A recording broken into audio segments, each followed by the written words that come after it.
Irmãs queridas, irmãos queridos, eu vos saúdo em nome de nosso Senhor Jesus. Que esse querido Mestre de Nazaré, nosso modelo e guia da humanidade, nos abençoe nesta manhã e estenda para os seus lares essa sua bênção, envolvendo todos que estão me acompanhando e todos os seus lares, inundando de amor, de paz e de luz.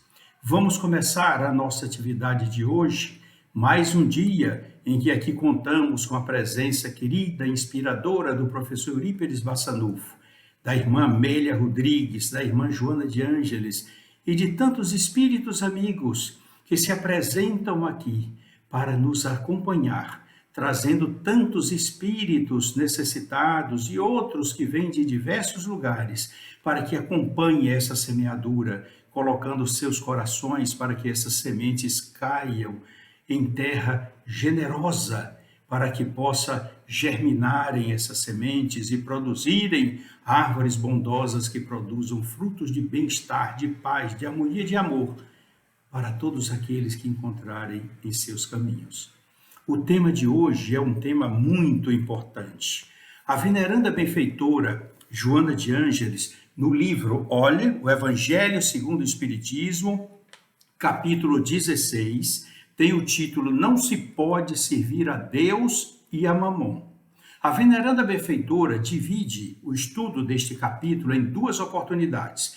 A de hoje, ela aborda os itens 1 e 7, com o título Propriedade. E na próxima segunda-feira, nós teremos a oportunidade de estudar o item A, avareza, dos itens 3 e 11. Hoje, nós estamos, então, com o Evangelho segundo o Espiritismo, no capítulo 16, que é referendado e indicado pela nossa irmã Joana de Ângeles, no livro Jesus e o Evangelho, à luz da psicologia profunda, página 141, propriedade. Então, vamos falar daqui a pouco. Mas vocês poderão dizer, Ari, o que é que significa Mamon? Então, nós vamos começar aqui explicando para vocês que Mamon era uma divindade. Primeiro eu vou atender um pedido de Clédina. Ela sempre me pede para que eu diga a indicação logo, diga a página para poder ela anotar. Não, tudo bem, às vezes é a pressa de querer anotar, mas depois vocês podem repetir a palestra e aí anotar e acompanhar e fazer um estudo comedido, amplo, iluminado. Mas para atender a nossa irmã que me pediu, Ari, diga logo a fonte. Então, essa informação que nós vamos passar agora consta do volume número 1, na página 459, da coleção Os Quatro Evangelhos, de J.B. Rostam, tradução de Guilom Ribeiro, edição da Federação Espírita Brasileira. Na nossa biblioteca tem essa coleção lá. Então, na página 459, no volume número 1, Rostam escreve que Mamon era uma divindade que os povos antigos adoravam, feita de prata e de ouro, principalmente de ouro, representando os vícios da humanidade com todo o seu cortejo, o que explica o pensamento de Jesus, abre aspas, não podeis servir a dois senhores ao mesmo tempo, fecha aspas, é como está no volume número 1, na página 459, Clédia, que você pode consultar. 4 volumes, os 4 evangelhos de Rostam. Então agora você já sabe o que é Mamon, que vamos ter agora, eu vou mostrar para vocês, inclusive, as duas traduções. Uma de Lucas, capítulo 16, versículo 13, quando Jesus fala, não podeis servir simultaneamente a Deus e a Mamon. E vamos ao Evangelho de Mateus, no capítulo 6, versículo 24. Ninguém pode servir a dois senhores, ou há de odiar a um e amar o outro, ou se devotará a um e desprezará o outro. Não podeis servir a Deus e às riquezas. Então, vocês vejam que aqui, nessa tradução da Bíblia Thompson, a palavra mamon foi substituída diretamente pela palavra riqueza, ou está no plural, riquezas. Vamos observar agora o Evangelho segundo o Espiritismo, capítulo 16, item 7. Está aqui, que foi o item que a veneranda benfeitora Joana de Ângeles escolheu. Quando Jesus disse ao moço: olha o mancebo rico, aquele que procurou Jesus, Senhor, que devo fazer para conquistar a vida eterna? Então, aqui no Evangelho, nós temos essa redação. Quando Jesus disse ao moço rico que o inquiria sobre os meios de ganhar a vida eterna, desfaze-te, disse Jesus, desfaze-te de todos os teus bens e segue-me. Não pretendeu, de certo, Jesus estabelecer como princípio absoluto que cada um deva despojar-se do que possui e que a salvação só a esse preço se obtém, mas apenas mostrar que o apego aos bens terrenos é um obstáculo à salvação. Aqui está no item 7, que coisa bem esclarecedora, aqui está bem esclarecedora. Nós vamos observar agora na página 145, vamos logo lá, para fazer a união dos dois assuntos na questão do moço rico, na página 145. Quando Jesus se reportou aos ricos, aparentemente apresentando palavras duras, não se deteve somente na referência aos detentores de coisas, moedas, minerais preciosos, propriedades, etc., mas também aos possuidores de exacerbado orgulho, de incomum dureza de sentimentos, de rancor e ódio, de presunção e de avareza, que também são possuidores de bens de que não se dispõem a libertar. Vocês viram como é interessante aqui essa parte, por isso que eu coloquei logo essa parte da página 145 para vocês verem essa questão da ligação. Quanto à questão do moço rico, nós vamos verificar agora neste livrinho aqui. Quem é? A veneranda professora Amélia Rodrigues, o livro Primícias do Reino, do ano de 1969. Nós temos aqui um capítulo maravilhoso. É o capítulo que fala aqui do diálogo de Jesus com o mancebo rico. O mancebo rico. Eu não vou dizer a página 67, mas é a página da tradução daqui, do volume, da edição que está conosco aqui. Mas nós vamos observar aqui algumas colocações quando Jesus diz aqui para ele. Olha, por isso que eu não gosto de colocar o óculos só no caso de extrema necessidade, porque fica refletindo essa luz aqui, fazendo esse problema. A lente não tem antirreflexo. Mas eu vou ler aqui para vocês aqui o que aconteceu aqui. Aquele jovem saiu triste. No Evangelho de Mateus diz que ele não podia se desfazer dos bens, saiu muito tristonho. Na realidade, não foi isso que aconteceu na realidade. A professora Amélia Rodrigues nos conta aqui detalhadamente. Ele voltou para casa, começou a se desfazer de todos os seus bens, deu liberdade a todos os seus escravos, mas de uma coisa, aquela incisiva, vai, desfaze-te de tudo que tens, vem e segue-me. Foi uma oportunidade maravilhosa para ele, mas acontece que ele conseguiu se desfazer de tudo, menos o que a veneranda benfeitora disse aqui, ó, os possuidores de exacerbado orgulho, de endureza de sentimento, de rancor, de ódio, de presunção e de avareza. Ele tinha presunção e exacerbado orgulho. Por quê? Daquele dia a uma semana, haveria uma corrida de quadrigas na cidade de Cesareia. E ele estava inscrito como único judeu. E ele preparara adequadamente cavalos árabes, treinadores, toda a quadriga bem feita com madeira de primeira grandeza ali, tudo colocado, treinadores hábeis que treinavam adequadamente. E ele tinha a perspectiva de ser o vencedor. E para ele seria o orgulho exacerbado de mostrar naquela oportunidade que ele, judeu, vencera os romanos, vencera os gregos, os persas, os egípcios e todas as outras comunidades. Seria sido, e ele queria ser o único vencedor daquela corrida de quadrigas. o único vencedor. Por isso que ele se desfez tudo, imaginou. Não, depois da corrida eu volto e sigo a Jesus, mas eu quero mostrar a essa gente, e o meu orgulho vai valer, de que o judeu tem maior primazia, é o vencedor acima de todos os outros. Era um patrimônio que ele não pôde se desfazer. Então a professora Amélia, e eu vou ler aqui para a minha emoção não distorcer o pensamento da veneranda professora, quando ela diz aqui: as quadrilhas então estão na linha de partida, os fogosos corcéis adquiridos aos partos, oriundos da Dalmácia, de Tiro, Sidom e da Arábia, empinam, lustrosos, ajaizados, e ao sinal disparam, sob estrondosa ovação daqueles que estavam ali. Chicotes vibram no ar, mãos firmes nas rédeas. Os guias e condutores dão velocidade aos carros frágeis.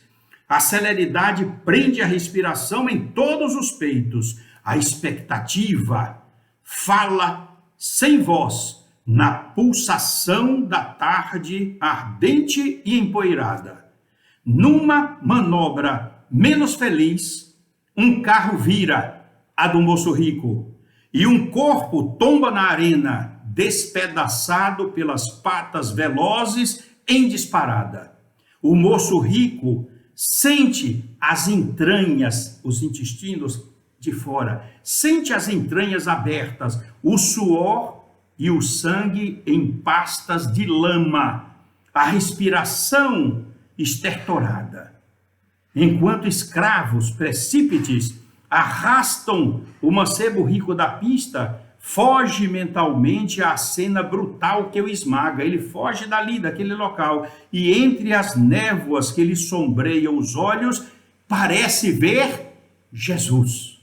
Naquele momento, silenciando os gritos na concha acústica, tem a impressão de escutar Jesus dizendo-lhe: renuncia a ti mesmo, vem e segue-me. A última frase que Jesus dissera a ele uma semana antes. E aí então ele responde: amigo, mas já perdendo as últimas energias da existência física. E aí ela diz no último parágrafo: apesar da face deformada e lavada pelas lágrimas, o suor e o sangue, o moço rico dá a impressão de sorrir. Por quê? 2 braços o envolvem, veludosos como veludo, e transparentes o levam em espírito. Viram, meus queridos irmãos? Lamentavelmente, aquele rapaz poderia ter seguido de imediato a Jesus, mas preferiu ainda participar da corrida, ou seja, ele se libertou de todos os bens, mas esse do orgulho, ele não se libertou. E, enfim, desencarnou naquele momento.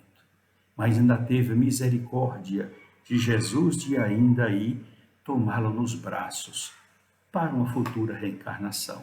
Porque Jesus sabia as qualidades de que ele era portador. Portanto, nós vamos voltar agora à veneranda benfeitora Joana de Ângeles, na página 142, quando ela diz aqui: por instinto de conservação da vida, o ser humano apega-se aos recursos que lhe passam pelo seu caminho, recursos afetivos, emocionais, materiais, e sem reservas morais suficientes, submete-se a eles, escravizando-se, para depois vencer a ingentes lutas, depois de ingentes lutas, a situação calamitosa a que se atirou. Então vocês vejam como é interessante essa descrição da veneranda Joana de Ângeles neste capítulo. Na página 142, ela diz aqui que a propriedade é uma conquista antropo-socioeconômica que resulta de longas buscas dos relacionamentos humanos, objetivando harmonia e respeito pelos valores indispensáveis às trocas, que fomentam o comércio, que nobilitam a existência e promovem o progresso. Vejamos agora ainda na página 142. Em grande parte, A propriedade é resultado da avareza, da ilicitude, da ambição desmedida, de atos ignóbeis, como heranças do primarismo, de que ainda não se libertou imenso contingente de seres humanos. Na página 143, ela continua: normalmente é aquisição digna de cada qual, que em vida, sacrifício e habilidade, conhecimento e trabalho e labor, a fim de adquiri-la, pensando de forma previdente nos dias difíceis da velhice, da enfermidade e da morte. A riqueza, continua ela aqui, já no final da página, a riqueza tem um fim providencial, que é desenvolver a indústria, a ciência, fomentar as artes, facilitar a comodidade e propiciar valores que contribuem para a sobrevivência dos indivíduos e dos grupos humanos. Vocês estão vendo como é importante fator do progresso? E ela diz aqui, entregar-se à conquista honesta da riqueza é dever de todo indivíduo que pensa e constitui célula do organismo da sociedade.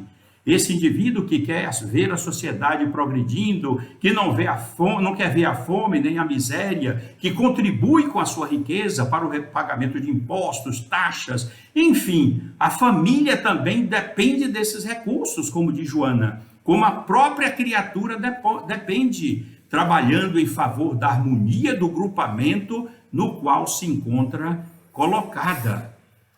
Mais ainda, ela diz: se a riqueza é um meio para alcançar-se o equilíbrio e o bem-estar, torna-se instrumento dignificante.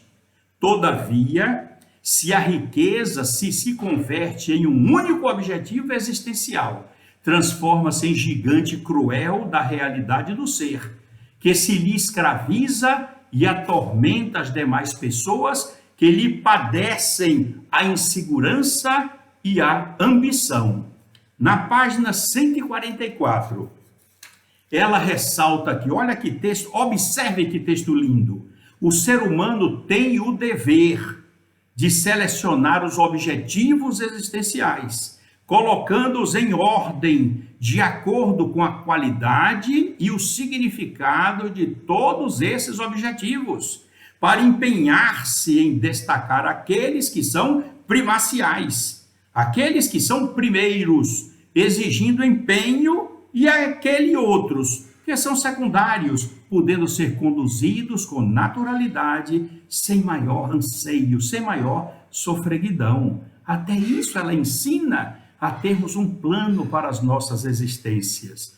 Ainda ela diz aqui, a propriedade pode, sob a inspiração do self, que vocês sabem, eu já falei aqui várias vezes, que é o espírito imortal, transformar-se em fonte de inumeráveis e maravilhosas bênçãos para aquele que é o seu momentâneo detentor, e os outros que se lhe acercam em carência. Olha que aquele que tem a riqueza é momentâneo detentor, porque são empréstimos de Deus. Tudo aqui nós somos mordomos e haveremos de dar conta da nossa administração. Ela conclui: Deus faculta a riqueza, proporcionando recursos ao ser humano para desenvolver a consciência e ampliar os sentimentos superiores. Na página 145, por outro lado, a inteligência, a saúde, a memória, as aptidões gerais constituem recursos valiosíssimos de que se deve utilizar o espírito com sabedoria, a fim de dar conta mais tarde da aplicação que foi feita. Os valores, na página ainda, Clédia, 145, os valores que jamais se perdem são as conquistas elegidas pela razão e pela emoção, que não se transferem de mãos, não perdem a atualidade, constituindo fonte incessante de enriquecimento interior. A paciência, a tolerância, a humildade, a fé conquistada através dos exercícios do bem e da oração, São tantos esses valores que são patrimônios indeléveis que nós levaremos conosco em tantas outras reencarnações futuras e começando quando desencarnarmos desta para o plano espiritual.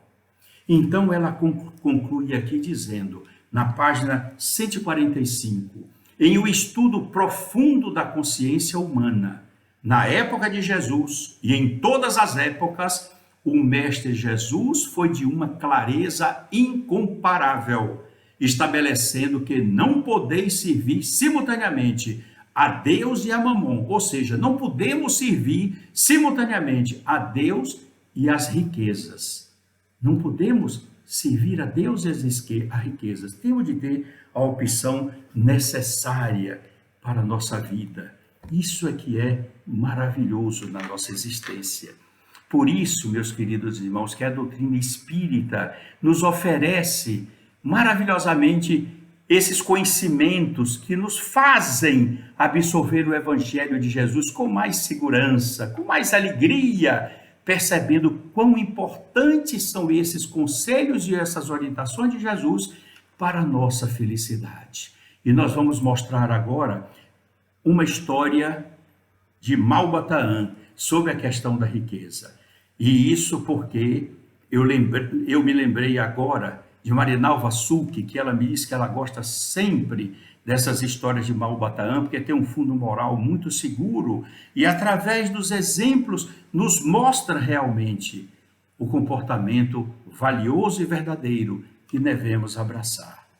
Era uma vez 2 irmãos que moravam numa região muito pobre. As coisas eram difíceis, não havia emprego, o solo árido, ressecado, não havia produção. Os seus pais desencarnaram e esses 2 irmãos ficaram quase a passar fome, sem condições de sobrevivência, porque nem mesmo achavam emprego naquela região.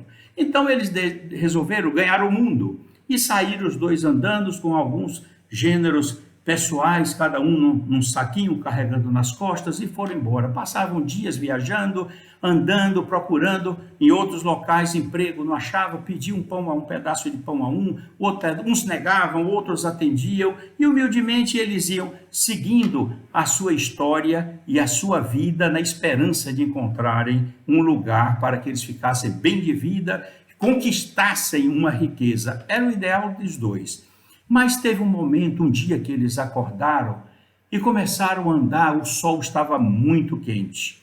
E mais adiante, por felicidade, eles encontraram um rio. Não era um rio grande, caudaloso, mas era um rio mais ou menos de uns 30 metros de largura, não muito fundo, a época era de seca, e havia em determinado lugar próximo à margem muitas árvores altas que daria ali um abrigo, um aconchego para minimizar aquele calor. E os 2 ali ficaram conversando, não tinham nada para comer. Observaram as plantas, não tinham frutos, eram apenas árvores que produziam a maravilhosa sombra benfazeja que ali eles estavam desfrutando. De repente o vento começou a balançar a água e quando uma dessas vezes a água passou assim pela beira que eles olharam, eles verificaram como se tivesse enterrado na areia, como se fosse um baú grande, apenas aquela cobertura de madeira, aquelas traças ou aquelas partes, fitas de cobre, fortalecendo aquele baú, aquele caixãozinho,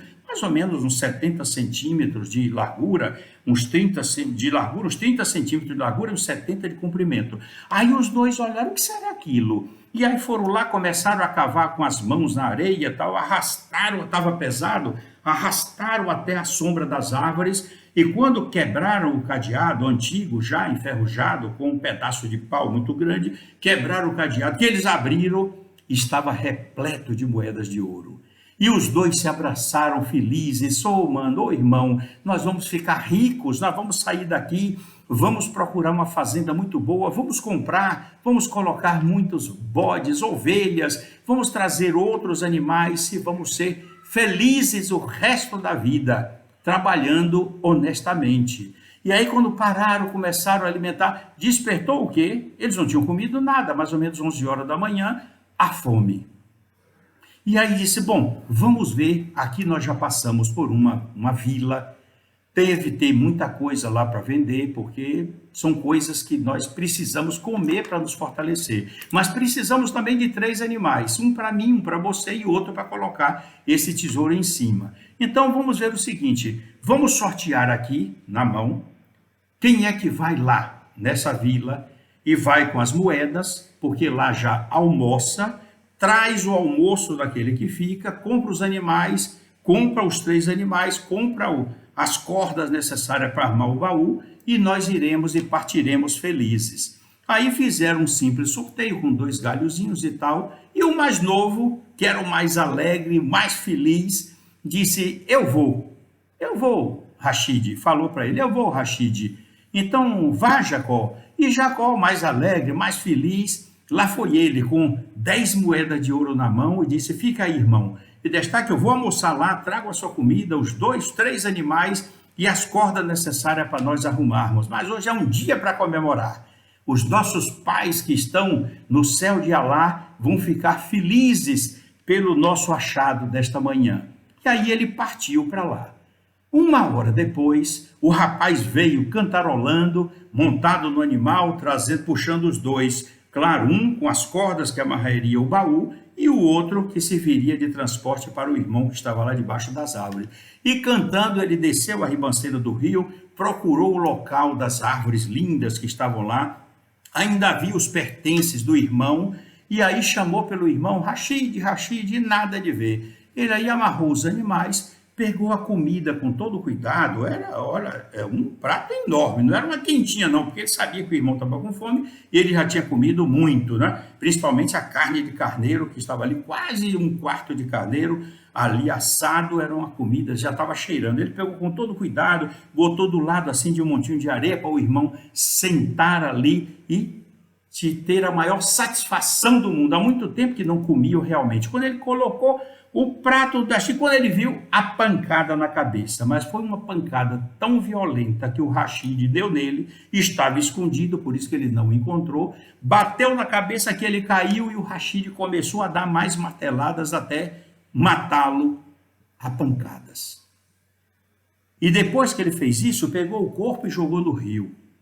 E aí olhou para o céu e disse, graças a Allah, agora eu serei rico sozinho.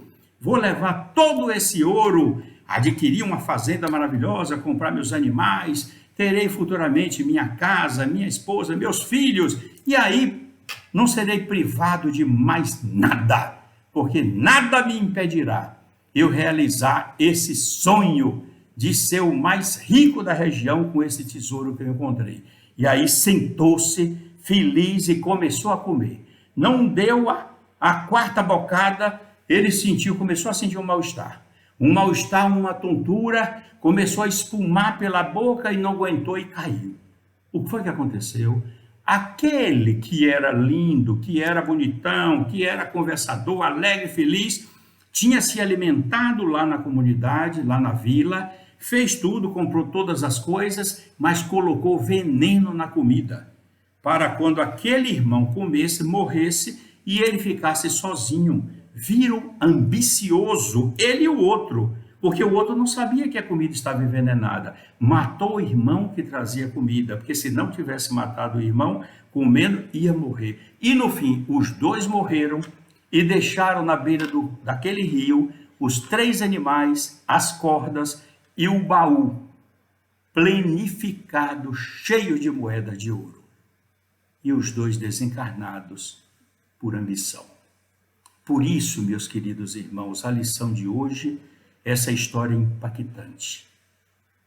Devemos adquirir valores no céu, onde as traças não corroem, os ladrões não ambicionam e nós os teremos sempre conosco, como um cartão de crédito, como o nosso currículo vitae, mostrando pelas nossas qualidades o que nós merecemos e devemos possuir para continuarmos o nosso roteiro evolutivo na direção de Deus. Que Jesus nos abençoe a todos, que nos faça refletir, não aqueles que são vamos dizer, destituídos de bens, mas que querem, mas que os consigam honestamente, produzindo riquezas, produzindo trabalho, produzindo felicidade, porque a riqueza é um meio de progresso. Mas lembre-se que os bens mais preciosos são acumulados no coração. Que Jesus continue nos abençoando, que Jesus continue nos fortalecendo nesta caminhada, para que sejamos sempre fiéis ao seu evangelho, tendo a simplicidade e o amor no coração, para que nós possamos, procurando Jesus nos momentos de aflição, como ele promete, um alívio para os nossos sofrimentos. Nós consigamos com Jesus o nosso alívio e aprendamos com ele, como ele disse, que eu sou brando e humilde de coração. E todos nós acharemos repouso para as nossas almas, porque meu fardo é leve e o meu jugo é suave. O fardo é a obediência da lei de amor. O jugo é leve e o fardo é suave. E o fardo é exercer todas as nossas ações ao abrigo e inspiração da lei de amor. Que o Mestre querido de Nazaré nos abençoe, fortaleça os nossos propósitos mais elevados, que possamos superar todos os obstáculos, inclusive essa aprovação coletiva que nos agride em nosso planeta. Mas confiantes em Deus e em Jesus, haveremos de aguardar as medidas necessárias para que possamos retornar aos nossos trabalhos no Grupo Espírita Casa de Guará, quando voltaremos a ter os nossos abraços fraternos, sentindo fisicamente os nossos corações unidos a pulsar na mesma intensidade de amar a Deus sobre todas as coisas e amar o próximo como a nós mesmos.